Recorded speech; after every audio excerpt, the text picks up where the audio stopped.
Voilà.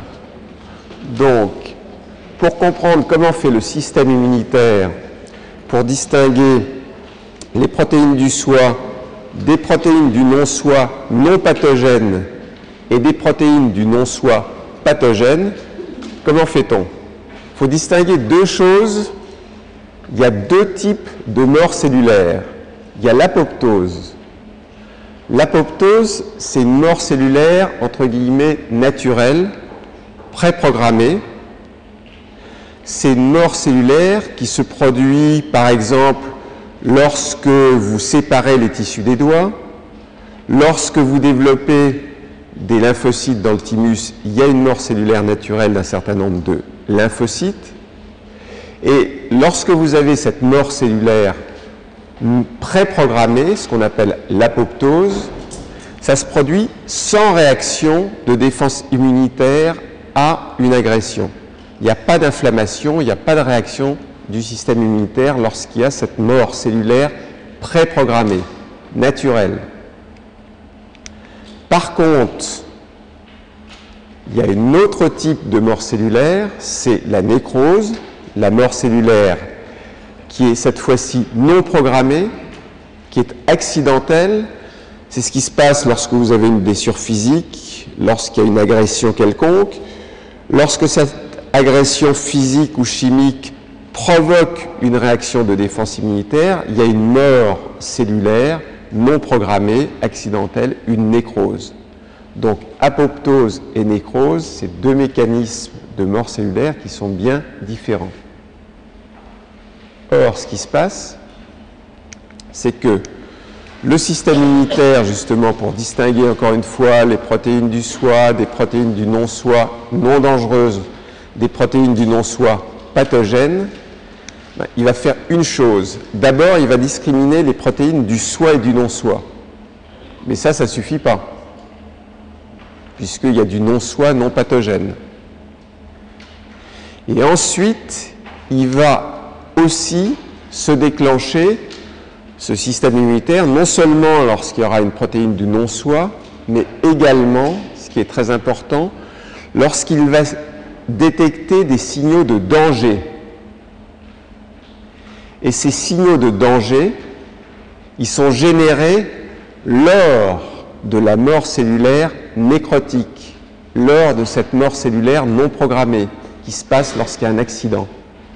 Lorsqu'il y a une mort cellulaire naturelle, lorsqu'il y a une apoptose, il n'y a pas forcément des signaux de danger.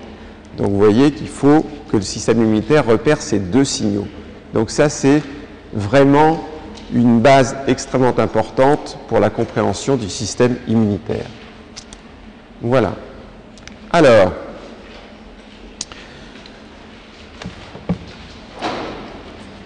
immunité innée, immunité adaptative. Le système immunitaire, il agit de deux façons et grâce à l'immunité innée, qui est une immunité qui se met en place extrêmement rapidement, et il va agir ensuite grâce à l'immunité adaptative, dont on va parler un petit peu plus tard, qui est un mode de défense qui est un petit peu plus long à se mettre en place. Donc vous avez immunité innée sur votre gauche, immunité adaptative sur votre droite. Alors, immunité innée, ça consiste en des mécanismes qui sont présents avant l'infection, tout le temps ils sont présents.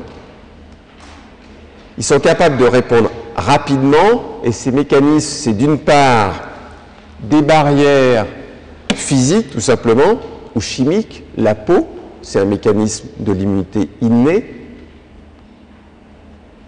Ensuite, ce sont des cellules notamment des phagocytes, que ce soit les neutrophiles, que ce soit les monocytes, que ce soit les macrophages, donc ce sont les cellules de l'immunité innée. Et puis à côté de ça, il y a d'autres cellules comme les cellules NK ou des protéines du sérum qui sont des protéines du complément, qui sont donc préexistantes et qui vont avec d'autres protéines que l'on appelle des cytokines. Les cytokines, ce sont des des protéines chimiques qui permettent aux cellules du système immunitaire de se parler entre elles, eh bien, ces différentes cellules, ces différentes protéines qui préexistent vont réagir très rapidement pour vous permettre de lutter contre des organismes pathogènes. Alors, à côté de ça, il y a un mode d'immunité plus long encore à se mettre en place lorsqu'un microbe arrive, c'est l'immunité adaptative. C'est un mécanisme qui est beaucoup plus évolué, c'est un mécanisme qui est extrêmement spécifique, beaucoup plus spécifique que l'immunité innée. C'est un mécanisme qui vous permet de vous souvenir que déjà, par exemple, vous avez été attaqué par la même bactérie ou le même virus. Donc une capacité de mémoire. Et si c'est plus lent à se mettre en place, cette immunité adaptative, par contre, la réponse est beaucoup plus vigoureuse. Alors, vous voyez ici, et vous voyez que les cellules ou les molécules qui vont se mettre en place ne sont pas les mêmes que pour l'immunité innée. Ici, vous voyez des lymphocytes B, classe particulière de lymphocytes, qui vont produire des anticorps dont on va beaucoup parler. Et vous voyez ici des lymphocytes T, dont il y a plusieurs sortes. Vous voyez qu'il y a des couleurs. Il faut revenir à la charte que vous avez. Donc, lorsque c'est rose, c'est des lymphocytes T auxiliaires. Lorsque c'est violet, des lymphocytes T cytotoxiques. Donc, immunité innée et immunité adaptative. Alors,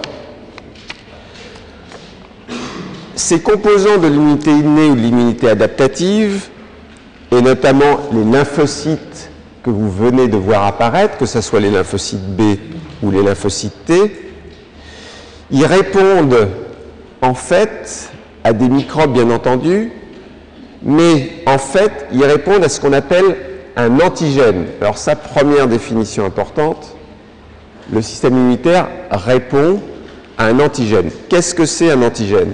Donc première définition importante, par définition,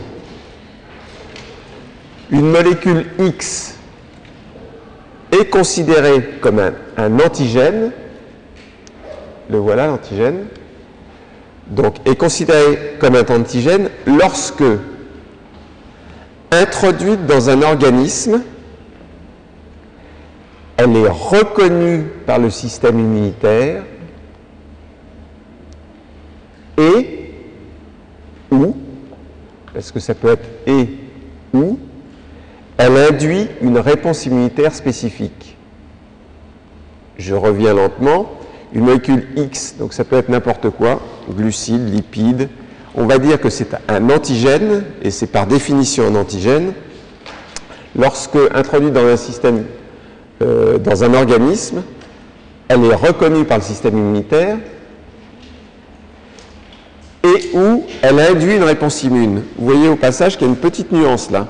C'est-à-dire qu'un antigène, ça peut ne pas forcément induire une réponse immune. Ça peut être reconnu par le système immunitaire, mais ça peut, ce n'est pas nécessaire que ça induise une réponse du système immunitaire. Lorsque vous avez une tolérance à un antigène, il n'y a pas de réponse du système immunitaire. Alors, l'antigène, vous l'avez vu apparaître, donc c'est une petite partie d'un microbe en fait. L'autre chose qu'il faut noter d'emblée, c'est qu'il n'y a pas une séparation entre l'immunité innée et l'immunité adaptative. Ces deux types d'immunité agissent plutôt en synergie l'une avec l'autre. D'une part, parce que l'immunité innée va stimuler l'immunité adaptative. D'autre part, l'immunité innée et l'immunité adaptative vont utiliser un certain nombre de composants communs, dont les protéines du complément que vous avez ici. Donc, c'est une séparation qui est un petit peu artificielle. Ce qu'il faut savoir, c'est que on est tout de même des êtres censés être assez évolués. Lorsque on regarde l'évolution du système immunitaire au cours des espèces, la phylogénie du système immunitaire. Au départ, on avait tout simplement, vous avez la phylogénie ici, parmi les vertébrés, vous avez les poissons, les amphibiens, les reptiles, les oiseaux, les mammifères. Bien, au départ, les vertébrés les plus primitifs, notamment les poissons sans mâchoire, n'avaient qu'une immunité adaptative, avaient une immunité, innée. L'immunité adaptative, qui est un processus, encore une fois, plus évolué, ce n'est venu qu'avec des poissons qui ont commencé à avoir des mâchoires.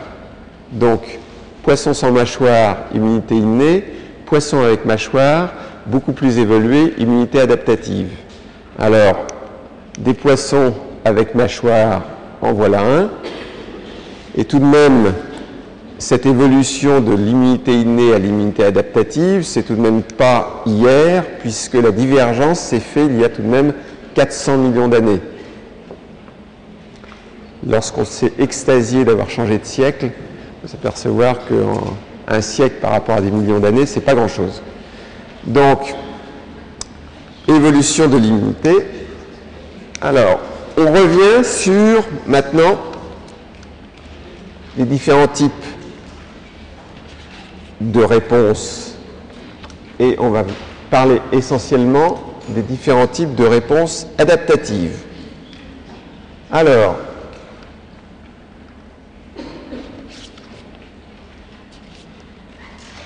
oui, je suis bon. Dans la réponse adaptative, il y a d'une part ce que l'on appelle l'immunité à médiation humorale et d'autre part l'immunité à médiation cellulaire. Alors, immunité adaptative humorale. L'immunité adaptative humorale, elle est surtout effective grâce à des molécules qui sont produites par des lymphocytes B. Ces lymphocytes B, vous le verrez, se transforment en plasmocytes et se mettent à produire des molécules qui sont les anticorps. Les anticorps, c'est des molécules dont on va beaucoup parler, qui sont ces molécules en forme de Y. Et un anticorps, qu'est-ce que c'est ? Ce sont des molécules, ou c'est une molécule produite au cours de la réponse immune et qui reconnaissent spécifiquement l'antigène qui a induit leur formation au cours de cette réponse.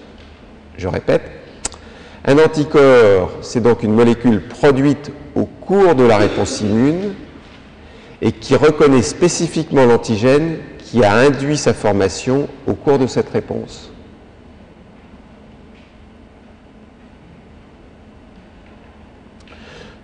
Donc les anticorps, on verra qu'ils sont là pour neutraliser justement un certain nombre d'antigènes à condition que ces antigènes soient extracellulaires. Un anticorps, ça ne peut neutraliser qu'un antigène extracellulaire. Alors vous allez me dire, il y a un certain nombre d'antigènes qui, eux, sont blottis à l'intérieur des cellules, qui sont intracellulaires.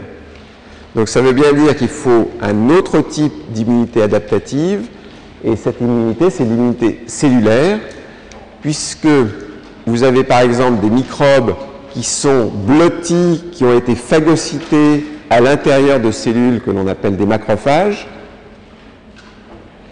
Il va bien falloir qu'il y ait un moyen d'aller éliminer ces microbes intracellulaires, et ça, ce sont des cellules qui vont faire ce travail, que ce soit des lymphocytes T auxiliaires ici que vous voyez apparaître. Ces lymphocytes T auxiliaires vont conduire à la destruction des microbes. Ça va activer les macrophages et les macrophages vont eux-mêmes éliminer le microbe qui est à l'intérieur du macrophage.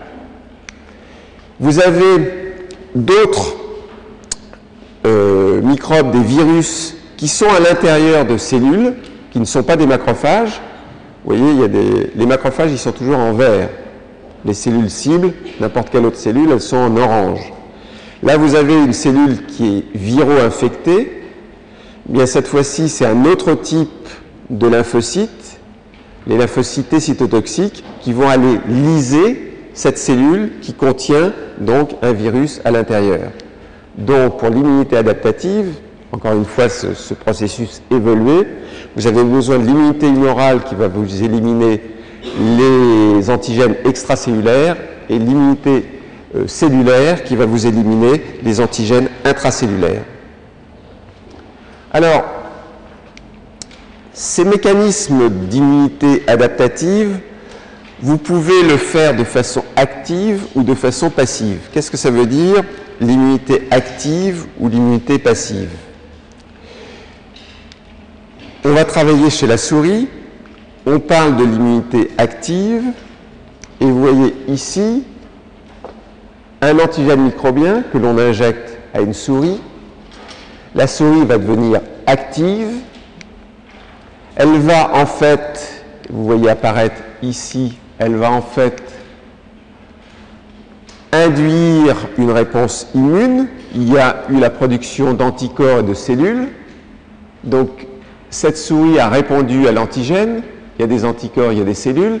Si, quelques semaines après, je réinjecte le même antigène, le même microbe, il y a ici une immunité qui s'est installée, ce qui fait que la souris va être guérie, je ne pourrai pas l'infecter avec ce microbe. Donc guérison. Par contre, à côté de ce type d'immunité active que vous faites, je dirais, tous les jours, c'est-à-dire tous les jours vous produisez des anticorps, il y a des cellules qui se mettent en route pour lutter contre les pathogènes, il y en a certainement dans cet amphi. À côté de ça, il y a l'immunité passive. L'immunité passive, c'est que vous prenez soit des anticorps qui sont présents dans du sérum, je vais vous donner un exemple pratique tout à l'heure, soit des lymphocytes qui sont présents ou qui proviennent d'un animal qui a été, lui, déjà immunisé contre le microbe. Et cette fois-ci, la souris, elle ne fait rien. La souris, vous allez bien suivre ce qui se passe. Je répète, regardez bien, on lui injecte en fait la souris directement les anticorps ou les cellules. C'est ce que l'on fait lorsque vous faites de la sérothérapie. Si vous faites de la moto un jour ou l'autre, peut-être que vous tomberez par terre. Si vous tombez par terre, on ne sait pas trop si vous avez été immunisé contre le tétanos.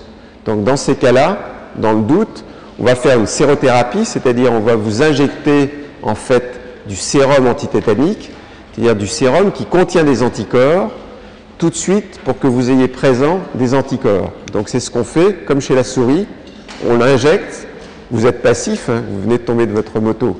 Donc on vous injecte en fait des anticorps et dans ces cas-là, si effectivement vous avez été infecté, comme cette souris, si on lui injecte l'antigène microbien, la souris elle n'a rien fait, elle s'est contentée de recevoir les anticorps, mais cette fois-ci, elle sera tout de même guérie. Donc vous avez immunité active, immunité passive.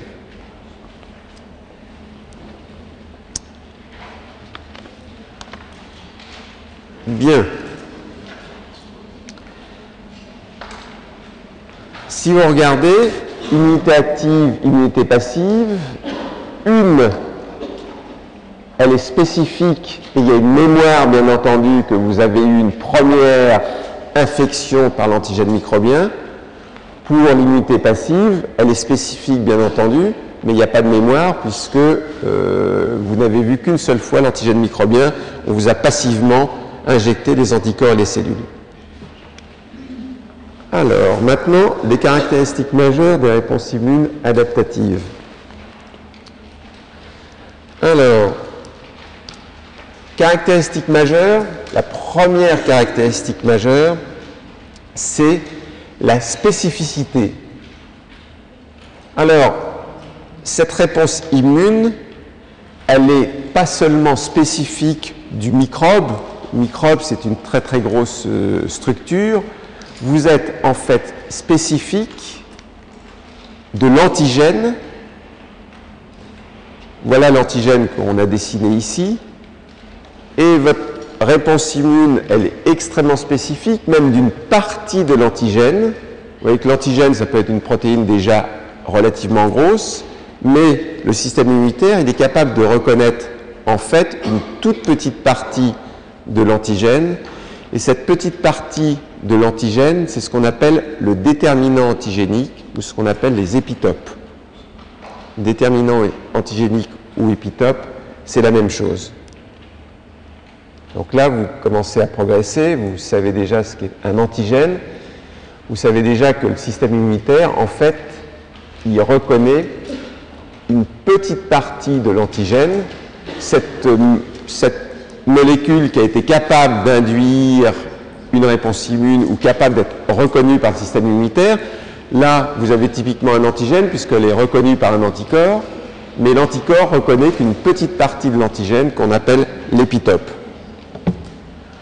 Alors, ce qui est intéressant, c'est que, ça c'est la théorie de sélection clonale, quel que soit l'antigène qui va être présenté à votre organisme, la théorie de sélection clonale veut, et c'est vrai, que vous avez déjà toutes les structures, notamment tous les lymphocytes B, qui ont à leur surface des récepteurs. Ces récepteurs, c'est des immunoglobulines de surface. Vous avez donc des cellules, les lymphocytes B, qui ont à leur surface des récepteurs, et vous êtes capable de reconnaître n'importe quel déterminant antigénique. On estime que vous êtes capable de reconnaître une diversité qui va de 1 à 100 milliards de déterminants antigéniques différents. 1 à 100 milliards de déterminants antigéniques différents. Ça veut dire qu'à peu près n'importe quelle structure, vous avez un lymphocyte, comme celui-ci, n'importe quel antigène qui va pénétrer dans votre organisme, il y a un lymphocyte qui théoriquement est capable de le reconnaître. Ça ne veut pas dire pour ça qu'il y aura une réponse immune. Pour qu'il y ait une réponse immune, il ne faut pas uniquement que vous reconnaissiez l'antigène, ça c'est la reconnaissance, mais il faut ensuite que, par exemple, il y ait une expansion clonale de ce lymphocyte qui vient de reconnaître l'antigène pour que, finalement, tous ces lymphocytes produisent des anticorps qui vont éliminer l'antigène. Donc là, le message, c'est d'une part la grande spécificité de l'anticorps, la grande spécificité du système immunitaire, capable de reconnaître n'importe quel antigène, n'importe quel épitope, 1 à 100 milliards. Alors, maintenant, une démonstration qui est intéressante, qui peut au départ vous troubler, mais on va démontrer qu'un anticorps peut être un antigène. Ça vous semble évident, ça? Ça va vous devenir évident. Maintenant, vous dites antigène, j'ai pas forcément encore tout compris, anticorps pas forcément, et maintenant il m'explique qu'un anticorps peut être un antigène. Ah oui. Voilà un lapin. Voilà une protéine X. Cette protéine X, on va dire que c'est un antigène, puisque à partir du moment où cette protéine X a été reconnue par le système immunitaire et a induit par exemple la formation d'anticorps, ces molécules en forme de Y, qui est une réponse du système immunitaire, cette protéine X, elle devient un antigène. Vous êtes d'accord avec ça? Typiquement, c'est une protéine X, elle est reconnue par le système immunitaire. Là, au passage, non seulement elle est reconnue, mais elle induit une réponse immune puisqu'il y a la formation d'un anticorps. C'est bien un antigène. On est d'accord? Bien. Maintenant, vous oubliez que l'anticorps, c'est un anticorps. Vous allez considérer que cet anticorps bleu, là, c'est tout simplement une protéine. En fait, c'est une glycoprotéine. Mais ça, on reviendra plus loin. Mais enfin, cet anticorps, vous êtes d'accord, c'est une protéine. Bien. Cette protéine, je la prends, je l'injecte à un autre lapin. Ce lapin, il fait une réponse immune, il reconnaît la protéine Y, il fait même un anticorps anti-Y, c'est-à-dire non seulement il reconnaît la protéine Y, mais il fait un anticorps anti-Y. D'accord? Ben, cette protéine Y, vous êtes d'accord avec moi, c'est un antigène. Puisque vous venez de l'injecter, elle a été reconnue par le système immunitaire, elle fait un anticorps. Ça veut bien dire que la protéine Y étant un antigène, ça veut bien dire que l'anticorps est un antigène. Voilà. Alors, ce n'est pas uniquement une démonstration de l'esprit, parce que lorsque un antigène pénètre dans l'organisme, non seulement vous faites un premier anticorps, un anticorps anti-X, mais il y a tout ce qu'on appelle le réseau idiotypique, c'est-à-dire vous allez vous mettre à faire un autre anticorps Y anti-X, puis ensuite vous allez faire un autre anticorps Z anti-Y, etc. C'est-à-dire vous faites toute une batterie d'anticorps. Bien. Donc, antigène et anticorps. Puisque vous êtes capable de reconnaître un nombre de déterminants antigéniques considérables, ça veut dire que vous avez un répertoire lymphocytaire qui est aussi considérable que le nombre d'antigènes que vous êtes capable de répondre. Donc, le répertoire des lymphocytes, c'est-à-dire l'ensemble de lymphocytes que vous avez à votre disposition pour reconnaître des antigènes différents, ce répertoire est aussi extrêmement vaste. Donc, autre caractéristique du système immunitaire, c'est d'avoir un vaste répertoire de lymphocytes. Troisième caractéristique, c'est d'avoir une mémoire. Qu'est-ce que ça veut dire, cette mémoire? Cette mémoire, c'est que lorsque vous êtes exposé pour une première fois à un antigène que vous ne connaissez pas, il va y avoir une réponse primaire. Une réponse primaire puisque l'immunité innée se met en route, puis l'immunité adaptative, mais ça prend un certain temps. Cette réponse primaire, elle est relativement lente à se mettre en route, relativement faible. Vous la voyez apparaître ici. Vous voyez que dans votre sérum, vous allez l'apprendre, apparaissent en fait des anticorps que l'on appelle les IgM, puis ensuite des IgG. Il y a une montée du taux d'anticorps que l'on peut observer en dosant les anticorps dans le sérum. Ça, c'est lorsqu'il y a eu une stimulation antigénique primaire, lorsque vous voyez un antigène pour la première fois.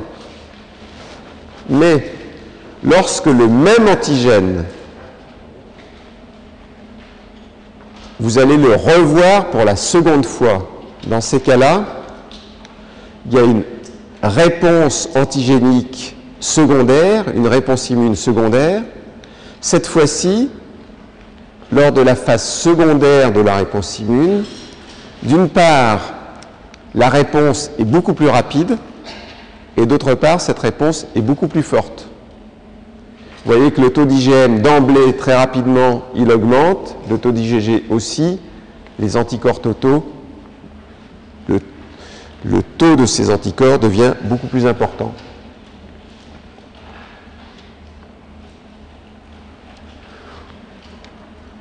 Pourquoi vous avez en fait cette réponse secondaire, pourquoi vous avez cette mémoire? Vous l'apprendrez, c'est qu'au cours de la réponse immune, vous allez avoir des lymphocytes qui notamment vont se transformer en plasmocytes pour fabriquer des anticorps et éliminer l'antigène. C'est ce qui se passe ici. Vous avez des lymphocytes qui vont se transformer, les plasmocytes, ils ont cette tête-là.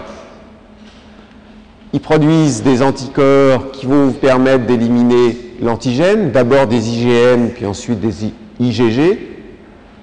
Mais au cours de cette phase primaire de la réponse immune, également, il va y avoir des populations ou des sous-populations particulières de lymphocytes qui vont se transformer en cellules mémoire.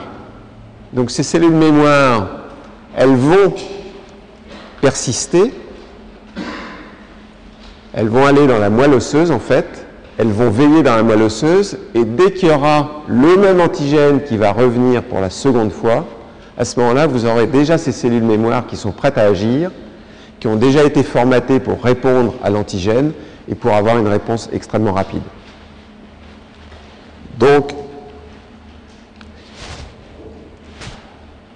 mémoire. Autre caractéristique de la réponse immune, c'est le fait qu'il y a une spécialisation de cette réponse en fonction de l'agent pathogène qui va vous agresser.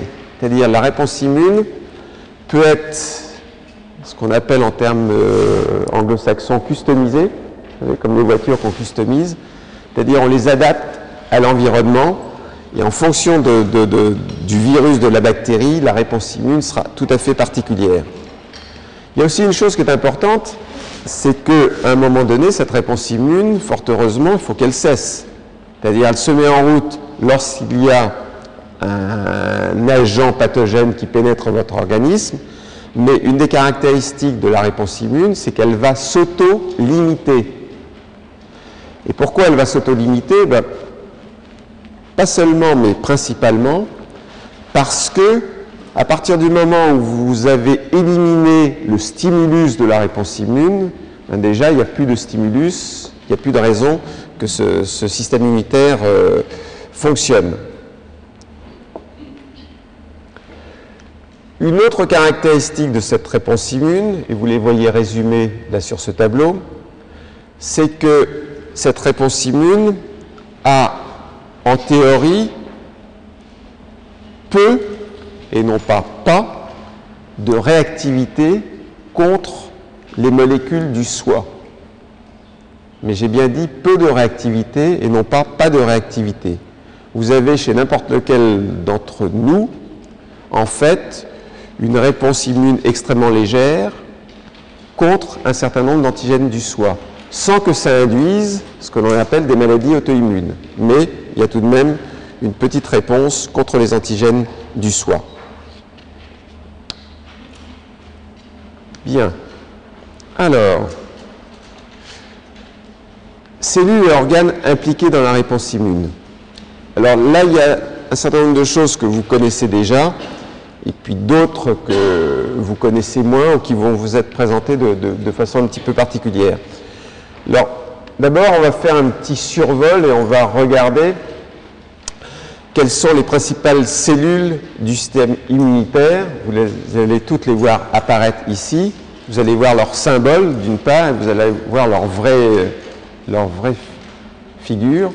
D'abord, toutes ces cellules du système immunitaire proviennent de cellules souches totipotentes. Vous avez ici les progéniteurs myéloïdes. Vous reverrez ça beaucoup mieux et beaucoup mieux exposé en fait en hématologie. Mais à partir de ces progéniteurs myéloïdes, vous trouvez tous les acteurs de la réponse immune, les monocytes, les macrophages, les neutrophiles, éosinophiles, basophiles, mastocytes. Vous avez les progéniteurs lymphoïdes. Ne vous inquiétez pas pour les schémas, encore une fois. Hein. Tout ça, vous les aurez à midi. Je les passe sur le site à midi. À partir des progéniteurs lymphoïdes, donc, vous avez les lymphocytes et vous avez ces cellules naturellement tueuses qui sont en fait une sous-classe particulière de lymphocytes. Alors ça, ce sont des petits schémas. Voilà ici les cellules NK, à quoi ça ressemble.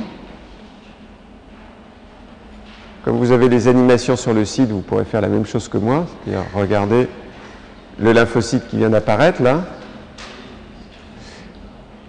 Monocyte, macrophage, monocyte à gauche, macrophage à droite. Neutrophile, ici, polynucléé. Éosinophile, polynucléé. Basophile. Mastocyte, ici. Et on va rajouter une autre cellule extrêmement importante dans la réponse immune qui provient d'un progéniteur myéloïde qui sont les cellules dendritiques. ces cellules un petit peu en étoile, tout à fait particulières. Donc là, vous les avez eues toutes ensemble. Alors, on va revenir à cette première classe de cellules qui sont les lymphocytes. Alors les lymphocytes, il y a différentes classes de lymphocytes. D'une part, vous avez les lymphocytes B.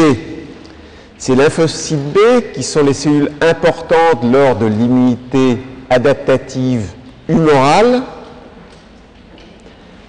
Ces lymphocytes B, on va le voir, en réponse à l'antigène, vont se transformer en plasmocytes qui vont être des cellules productrices d'immunoglobulines, d'anticorps.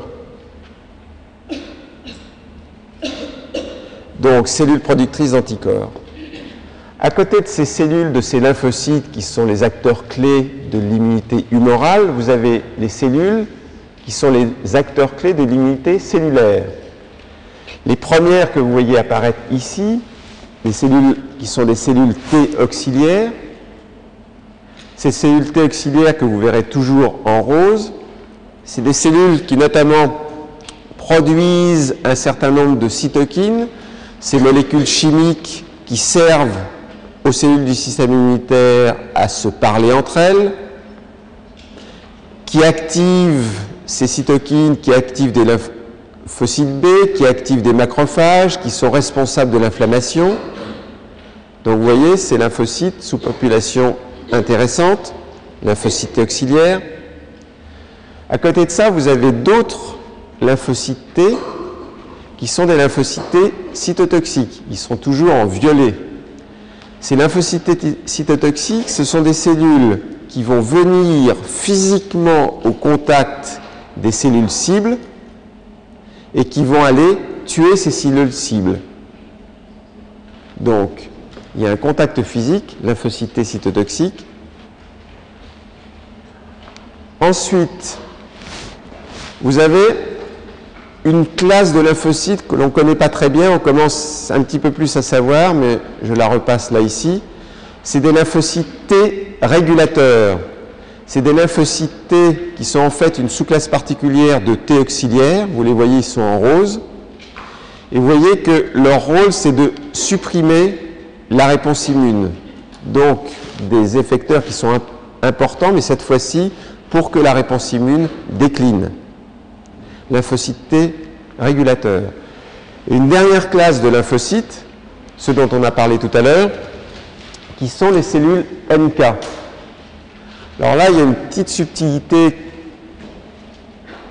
c'est que le lymphocyte T auxiliaire ou le lymphocyte T cytotoxique, il faut qu'il reconnaisse en fait la cellule cible, il faut qu'il reconnaisse un antigène particulier qui est un petit peptide qui est présenté sur la cellule cible, ça vous allez l'apprendre, par une espèce de niche à peptides, qui est ce qu'on appelle les molécules de classe 1 du complexe majeur d'histocompatibilité. C'est compliqué ça, hein? Si on simplifie le message, pour qu'un lymphocyte T cytotoxique tue une cellule cible, parce que par exemple cette cellule cible est viro-infectée, il faut que cette cellule cible présente à sa surface, en fait, un petit bout du virus. Et il présente à sa surface ce petit bout du virus parce que ce petit bout, ce petit peptide est à l'intérieur d'une niche. Cette niche, c'est cette molécule qui est là. Mais de temps en temps, pour échapper au système immunitaire, les cellules sont très subtiles, elles vont s'arranger pour qu'il n'y ait pas de niche à peptides. Si vous n'avez pas de niche à peptides, vous ne pouvez pas présenter de peptides et le lymphocyte T cytotoxique ne peut pas agir. Donc, il faut qu'il y ait une autre classe de lymphocytes. Ce sont les cellules NK qui seront capables de tuer en fait la cellule cible lorsque il n'y a pas de niche à peptides pour présenter en fait le peptide. Donc, on verra comment ça fonctionne. Donc ça, ce sont les cellules NK. Alors, autres cellules qui sont importantes lors de l'immunité, ce sont toutes les cellules qui sont des cellules présentatrices d'antigènes, parce que pour que votre système immunitaire soit efficace, il faut que vous leur présentiez de façon correcte l'antigène. Et ces cellules présentatrices d'antigènes, ce sont les monocytes, les macrophages et les cellules dendritiques. Donc là, vous commencez à pénétrer un petit peu dans le système immunitaire, vous avez vu toutes les classes de lymphocytes, vous avez vu aussi d'autres cellules qui sont extrêmement importantes. Pour présenter l'antigène aux cellules effectrices du système immunitaire, ce sont les cellules présentatrices. Alors, on va toujours un petit peu plus loin. On a regardé de façon large les cellules du système immunitaire. On va rentrer maintenant plus spécifiquement dans les cellules de l'immunité innée. Quelles sont les cellules qui agissent dans l'immunité innée? Les cellules importantes de l'immunité innée, ce sont les cellules en fait phagocytaires.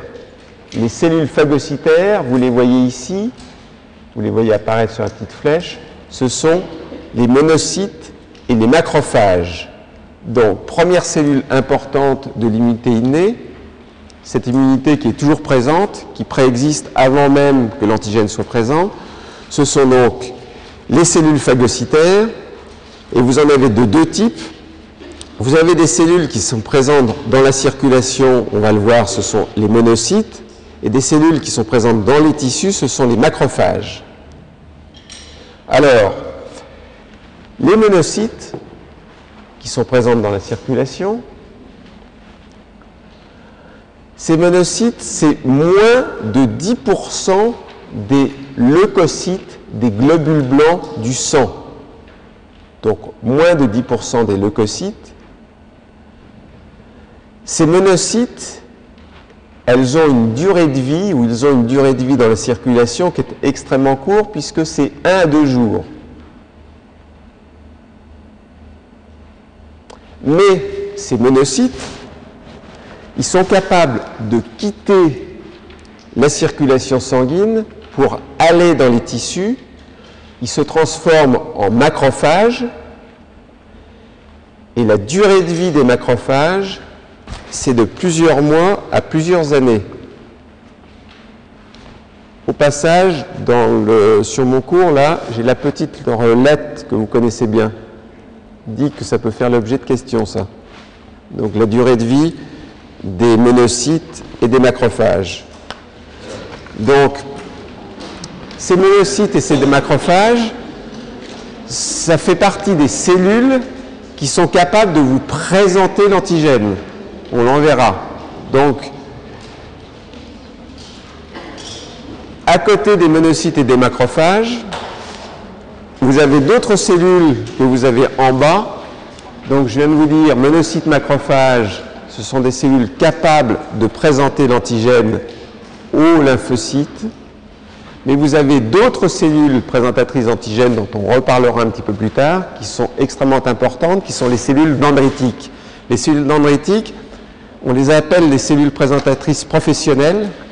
En anglais, c'est antigen presenting cells, parce que leur profession, c'est de présenter l'antigène. Alors que les monocytes et les macrophages, elles peuvent présenter l'antigène, mais ce sont plus des amateurs. Alors, là, on parle des cellules de l'immunité innée, on a parlé de monocytes, de macrophages. On va parler maintenant d'autres cellules qui sont les polynucléaires, les granulocytes polynucléés. Et ces granulocytes polynucléés, ils sont produits dans la moelle osseuse au rythme de 7 millions par minute.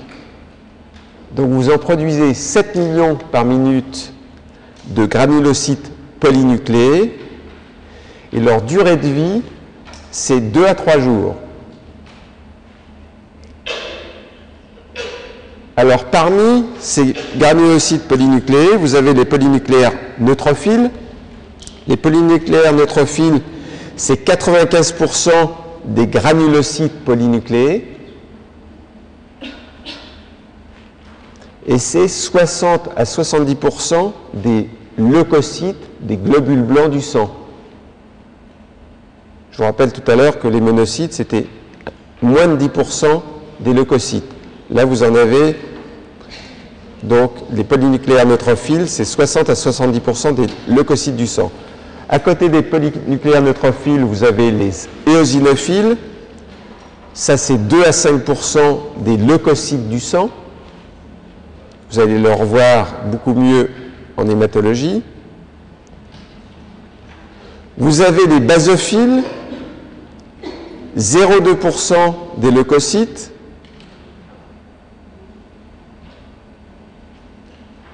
Voilà pour les granulocytes polynucléés. Donc on est toujours dans l'immunité innée. On a vu les monocytes, les macrophages, les cellules dendritiques.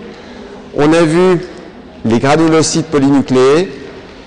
Et on voit, pour terminer avant que je vous libère un quart d'heure, les cellules NK. Les cellules NK, on a toujours tendance à considérer que c'est une sous-population mineure. Je vous rappelle qu'elles sont impliquées dans l'élimination des cellules viro-infectées ou des cellules cancéreuses. Et c'est à peu près 10% des lymphocytes du sang. 10% des lymphocytes du sang. Et c'est 2 à 4% des leucocytes du sang.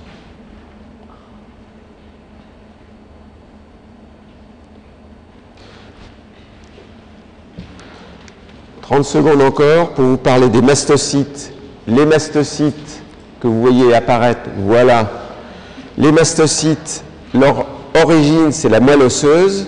Et ces mastocytes, en fait, maturent lorsqu'elles arrivent dans le tissu conjonctif. Dans les tissus conjonctifs, c'est là où vous allez trouver les mastocytes. Elles résident dans les tissus conjonctifs et elles ont une durée de vie de plusieurs mois à plusieurs années.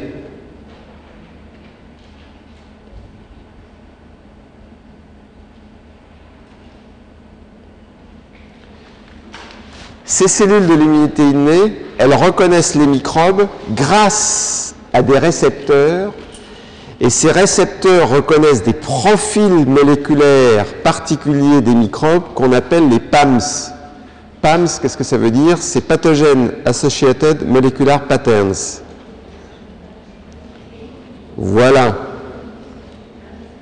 Donc, tout ça pour vous dire, ces cellules de l'immunité innée, ça reconnaît sur les microbes des profils particuliers. Voilà, vous avez un quart d'heure pour vous reposer, pour digérer tout ça.